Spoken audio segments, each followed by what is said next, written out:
the state of New York, Governor Kathy Hochul was making yet more promises. And I noticed the same thing. We're seeing this with Biden at the end of his administration. There's all these accolades. We were successful. Everything worked. Everything is great. Nothing is great. Everyone's looking around the country, looking around our individual states. Things aren't great. You've got Kathy Hochul talking about everything is so fantastic in the last year. I've had so much great success.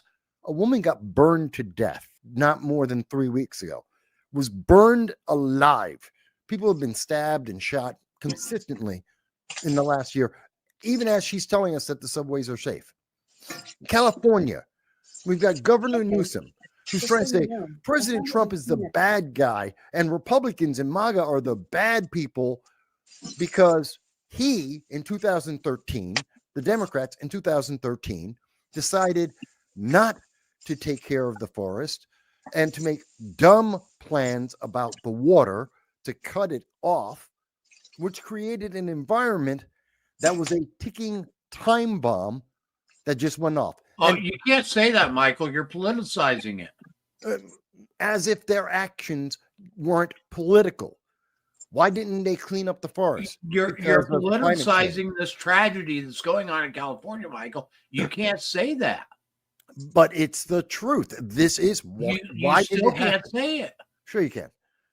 Again, they want to, of course, they don't want you to say it, which is why they're now talking about, we've got to have some kind of government intervention in the internet. We've got to have some alternative in our voices out there because they don't, you know what? If it wasn't political, if these conversations from Kathy Hochul, Newsom, from many of the politicians out there, Joe Biden, if they weren't political in their nature, and the reason is because they were playing political games, then they should be able to stand up to the public scrutiny and be able to answer this.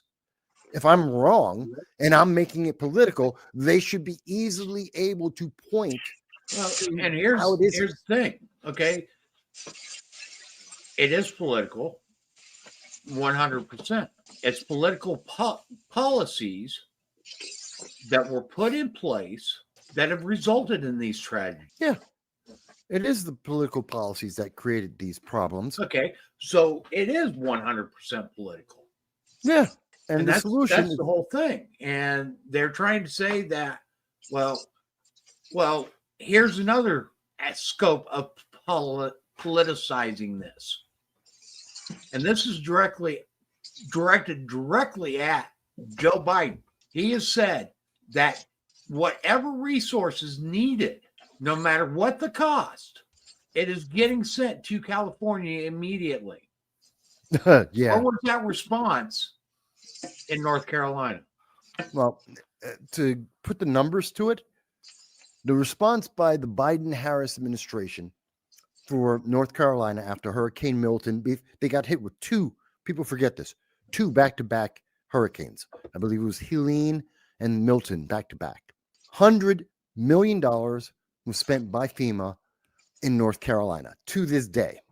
And there are still, to this day, at this moment, people in North Carolina, in Georgia, South Carolina, that are in tents. That's a fact. It's not. There are still people in North Carolina in those areas that are still starving because they can't get food. Absolutely. This is a fact. It is not an opinion. It is not political. That's just the reality. In the same week that the $100 million was committed to North Carolina, the Biden administration guaranteed $1 billion of spending in Africa, and on the same day, also guaranteed $157 million to be spent in Lebanon. And I don't even know why. I don't know why we spent $157 million in Lebanon. It has nothing to do with America. Have no idea why we gave them money. But we did give them $157 million, $57 million more than we gave to our American citizens who were desperately in need and continue to be in tents. Where in the Constitution does it say that the federal government will be obligated to provide disaster response to the states? It doesn't. And Exactly. And it's even worse though, but the arbitrary nature of this, which is what I was getting to, is Biden guaranteed California. How much is California current estimates of the cost? No, it's in the trillions of dollars. Huh?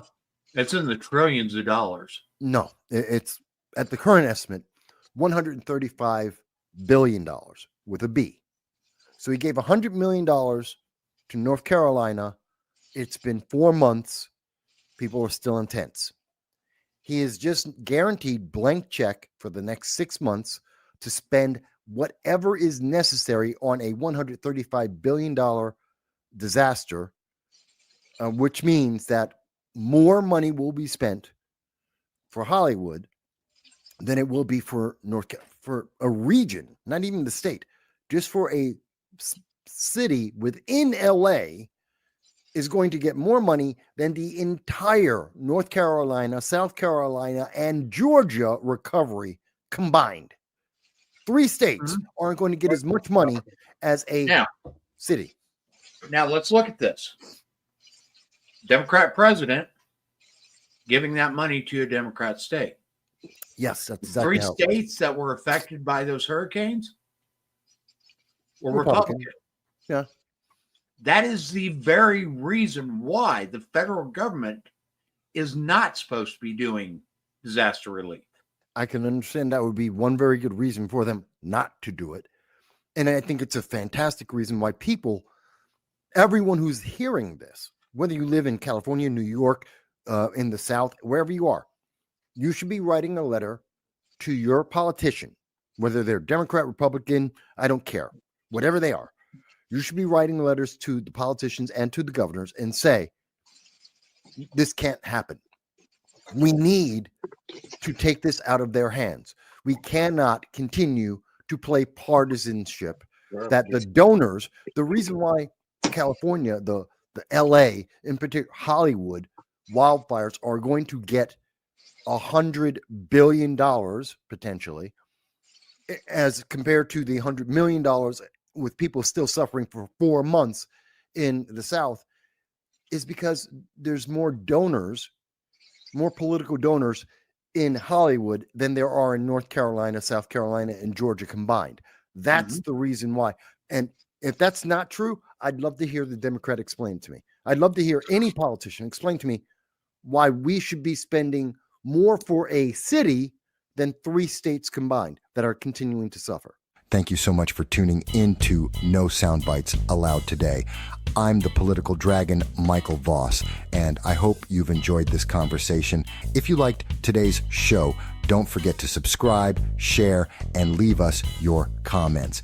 Your support helps us reach more people and continue to bring you the hard-hitting discussions you won't hear anywhere else. Follow me on the major social media platforms like X, Twitter, YouTube, Rumble, and more. Until next time, this is Michael Voss, and you've been listening to No Soundbites Allowed. Stay informed, stay engaged, and as always, don't settle for the sound bites.